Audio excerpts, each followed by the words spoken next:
Pemprov DKI Jakarta menerapkan kebijakan bekerja dari rumah (work from home) berlaku bagi 50% aparatur sipil negara ASN mulai Senin 21 Agustus hingga 21 Oktober 2023.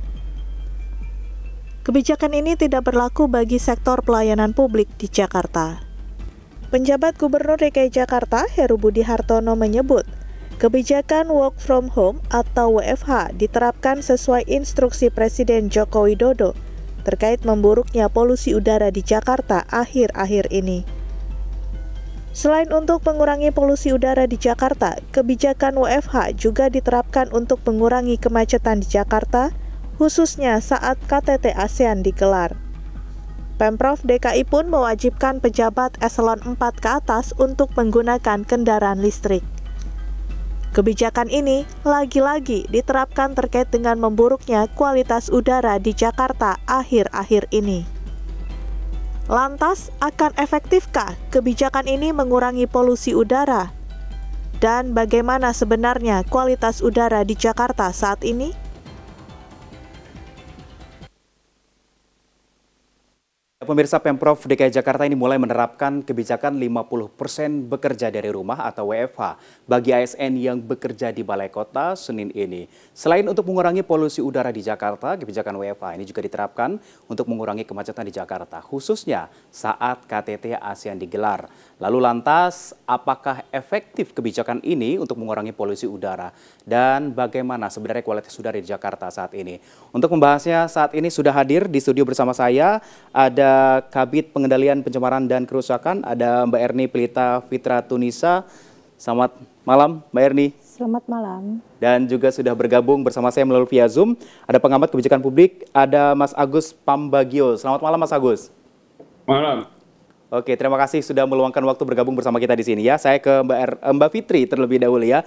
Mbak Fitri, ini kemarin Ibu Menteri sudah melakukan ratas bersama Presiden ya. Ada arahan-arahan yang sudah diberikan oleh Presiden untuk menekan polusi udara di Jakarta. Sejauh ini apa yang sudah dilakukan di Dinas LH di DKI Jakarta terkait perintah dari Bapak Presiden yang melalui Ibu Menteri? Ya, baik. Terima kasih. Jadi terkait dengan pengendalian pencemaran udara Jakarta, sebenarnya pemerintah DKI Jakarta sendiri dalam hal ini Dinas Lingkungan Hidup itu sudah banyak mengeluarkan berbagai kebijakan dan regulasi. Jadi bahkan sejak tahun 2005 itu pemerintah Provinsi DKI Jakarta sudah mengeluarkan Peraturan Daerah Nomor 2 Tahun 2005 yang mengatur berbagai program dan aksi dalam pengendalian pencemaran udara. Turunannya itu kami mengeluarkan Pergub 20 tahun Pergub 66 tahun 2020, kemudian juga Instruksi Gubernur nomor 66 tahun 2019. Memang lahir duluan Instruksi Gubernur ini terkait pengendalian pencemaran udara yang kondisinya beberapa tahun terakhir ini memang sudah mengkhawatirkan. Nah, selain itu juga saat ini kami sudah menyusun Grand Design pengendalian pencemaran udara yang proses penyusunannya juga melibatkan berbagai stakeholder, terutama pemerintah daerah setempat dan juga mitra-mitra yang punya concern terhadap pencemaran udara Jakarta. Turunan dari Grand Design pengendalian pencemaran udara, saat ini kami juga sedang memproses strategi pengendalian pencemaran udara yang insya Allah dalam waktu dekat itu akan ditandatangani oleh Pak PJ Gub dalam bentuk keputusan gubernur. Di dalamnya itu ada berbagai aksi, 3 strategi besar. Kemudian juga berbagai program dan aksi yang dilakukan dalam pengendalian pencemaran udara Jakarta. Salah satu aksi yang saat ini sedang masif dilakukan di DKI Jakarta adalah uji emisi kendaraan bermotor. Uji emisi, okay. Ya, kenapa? Karena memang sumber emisi pencemaran udara di Jakarta itu dihasilkan 2 sektor besar, yaitu sektor bergerak dan tidak bergerak. Nah, dari sektor bergerak ini kami fokus atau memasifkan atau memasyarakatkan uji emisi kendaraan bermotor roda 2 dan 4. Oke, baik. Ya. Oke, selain itu salah satunya ya, ada termasuk uji emisi yang sudah kemarin digalakan oleh Presiden melalui Ibu Menteri ya. Betul. Kalau tidak salah ini juga sudah dilakukan work from home per hari ini ya, begitu Ibu ya. Sejauh ini bagaimana? Apakah sudah mulai efektif ataupun ada evaluasi untuk di hari pertama begitu Bu? Ya, per hari ini memang sudah mulai diberlakukan work from home bagi seluruh ASN di DKI Jakarta, di mana pemberlakuannya ini masih 50%. Ya, itu dalam rangka sebenarnya adalah mengurangi kemacetan, dan faktor ikutannya nanti adalah penurunan emisi tadi dari sumber. Oke, yang polusi udara tadi ya? Yang dari polusi udara. Oke. Oke, baik. Saya nanti ke Mbak Fitri lagi, saya sekarang ke Mas Pambagio. Mas Agus, saya mau tanya terkait dengan WFH yang akhirnya diberlakukan pada hari ini gitu ya. 50% ASN di DKI Jakarta sudah melakukan penerapan work from home. Saya ingin tanya, apakah tanggapannya seperti apa? Apakah ini efektif, Mas Agus? Gini, pertama cuma 50%. Dari angka berapa? Adakah data dari Pemprov DKI berapa orang dari eselon 4 ke atas yang dikasih kebijakan work from home itu kendaraannya, baik roda 2 maupun roda 4. Kemudian ketika diambil 50% itu ada berapa? Sehingga perkiraan kasar saya tanpa melihat data itu tidak besar dampaknya. Ya kan? Karena ini dadakan dan juga pasti nanti evaluasinya akan kesulitan karena saya nggak tahu apakah SOP-nya sudah ada. Ya kan? Karena bagian mana yang bisa work from home, bagaimana yang tidak, pengawasannya bagaimana, nanti KPI-nya seperti apa, itu kan harus disiapkan. Dengan waktunya ini kan tergesa-gesa karena ini kan lebih pada reaksi langsung dari Presiden. Karena sebetulnya soal polusi gini sudah puluhan tahun saya katakan beberapa hal, termasuk uji emisi, kemudian pengawasan gakum untuk pabrik-pabrik yang cerobongnya masih hitam seperti itu. Dan kemarin ketika saya menuju Bandung kelihatan dari atas jembatan MBZ tol itu jelas di kiri kanan saya itu pagi-pagi jam 5:30 itu asap mengepul di mana-mana, dan ketika jendela saya buka itu sudah tidak enak baunya. Artinya itu harus menjadi lebih signifikan. Bu Menteri KLHK, saya sudah diskusi minggu lalu, hanya sudah jalan. Jadi saya tunggu bagaimana penegakan hukum dari persoalan ini, termasuk tadi uji emisi. Uji emisi juga sudah puluhan tahun. Peraturannya ada tapi tidak terlaksana, tidak ada hukuman. Kebijakan kalau tanpa hukuman ya tidak usah dibuat. Ini kan menjadi hal yang seharusnya sudah dilakukan bertahun-tahun lalu, tetapi ini karena mendadak memburuk sehingga putusan mendadak seperti ini. Hujan buatan juga awannya, inti awannya tidak ada di atas Jakarta, jadi kesulitan menebarkan garamnya itu. Nah, ini hal-hal yang short term begini sulit sekali kita ukur efektivitasnya. Oke, baik, saya ke Mbak Fitri. Mbak Fitri, Mas Agus bilang uji emisi sebenarnya sudah lama digalakan begitu ya. Sekarang akhirnya muncul lagi, ini apa nih? Ini sebenarnya karena apa gitu? Ya, sebenarnya begini. Tadi saya sudah menyampaikan ada berbagai aksi di dalam strategi pengendalian pencemaran udara. Nah, uji emisi ini setelah dilakukan kajian telaah, ini termasuk aksi terbesar yang berkontribusi di dalam penurunan pencemaran udara Jakarta. Karena Bu Menteri juga bilang paling banyak kendaraan bermotor ya? Iya, jadi sumber emisi itu tadi dari kendaraan bermotor roda 2 dan 4 atau lebih. Nah, kenapa uji emisi selama ini barangkali belum dianggap efektif? Karena memang betul tadi yang disampaikan oleh Pak Agus, selama itu belum dilakukan penegakan hukum, agak sulit ya meningkatkan awareness masyarakat, memandatorikan. Contohnya seperti apa Bu untuk penegakan hukumnya? Oke. Penegakan hukumnya ini sebenarnya Pemprov DKI Jakarta sedang mendorong pihak kepolisian untuk memberlakukan sanksi tilang sesuai dengan Undang-Undang Lalu Lintas. Yang kedua, ini kami juga sedang mendorong pemerintah pusat dalam hal ini KLHK agar segera menerapkan perpanjangan pajak kendaraan bermotor yang dikaitkan dengan kelulusan uji jadi emisi. nanti melampirkan kelulusan uji emisi untuk perpanjang. Yang ketiga ini adalah kewenangan DKI adalah menerapkan disinsentif parkir. Jadi pengenaan tarif parkir tertinggi. Untuk yang tidak lolos uji emisi. Untuk yang tidak lulus uji emisi. Nah, ini pun yang sedang kami proses untuk perubahan regulasinya.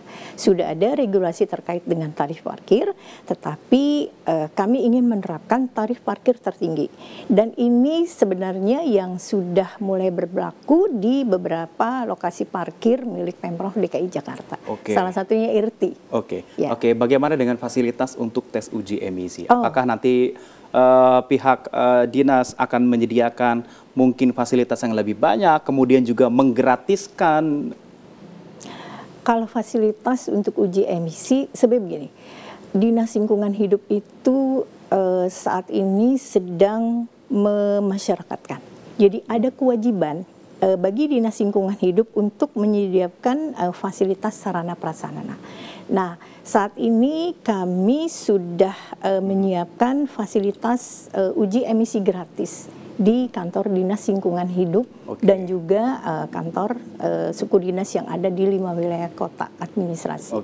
Nah, hari ini pun sebenarnya kami sudah mengeluarkan suatu kebijakan di mana kendaraan pribadi atau kendaraan dinas operasional atau kendaraan tamu yang masuk ke area parkir kantor Dinas Lingkungan Hidup maupun suku dinas dan unit-unit yang ada di bawah Dinas Lingkungan Hidup akan parkir atau akan masuk ke kantor Dinas Lingkungan Hidup itu wajib lulus uji emisi. Baik, saya ke Mas Agus. Mas Agus, terkait penjelasan yang dijelaskan oleh Mbak Fitri tadi begitu ya terkait dengan uji emisi.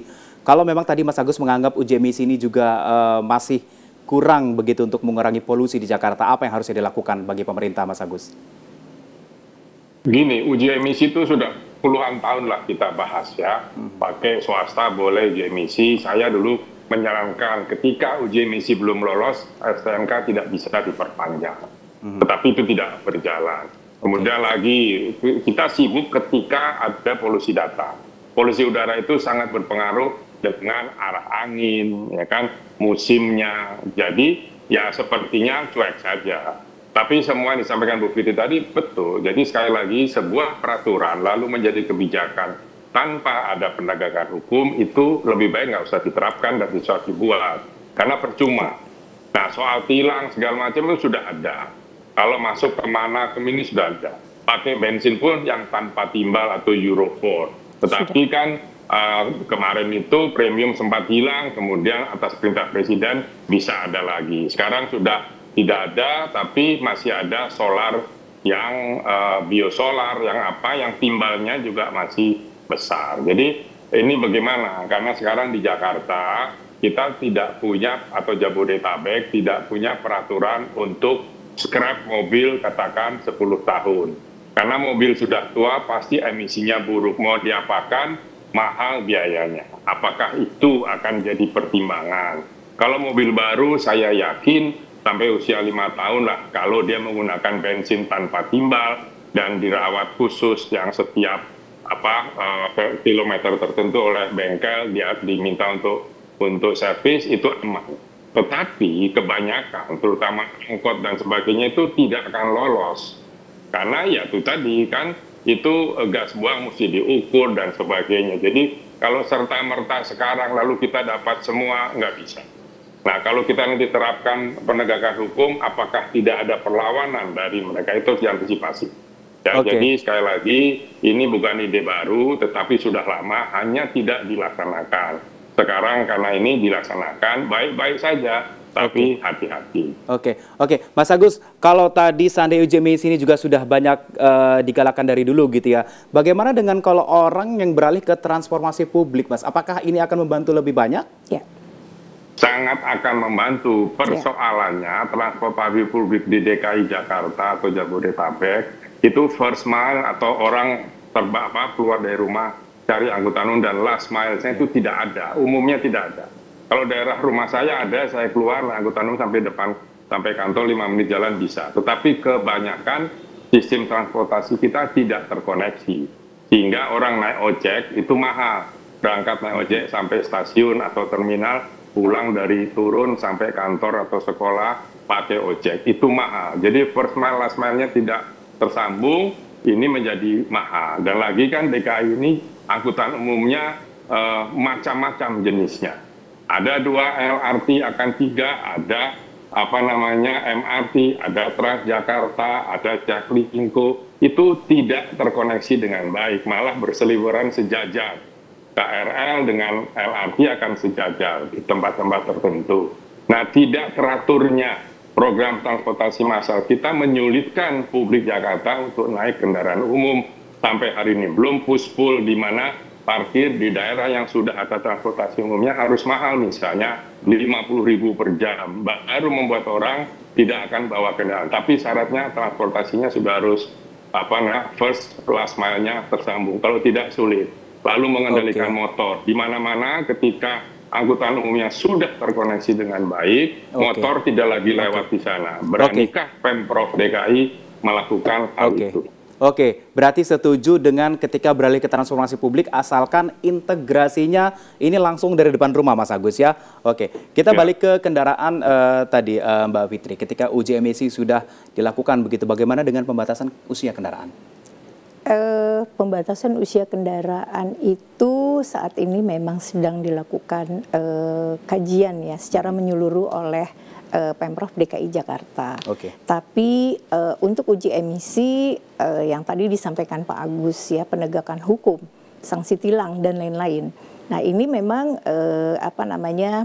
dalam proses dan insya Allah nanti per 1 September Pemprov DKI Jakarta akan membentuk semacam tim gabungan bersama pihak kepolisian dan juga TNI, POM ya, POM TNI bersama Dinas Perhubungan dan Satpol PP itu akan melakukan razia uji emisi di beberapa titik lokasi sampai dengan bulan November. Skemanya seperti apa itu, Bu?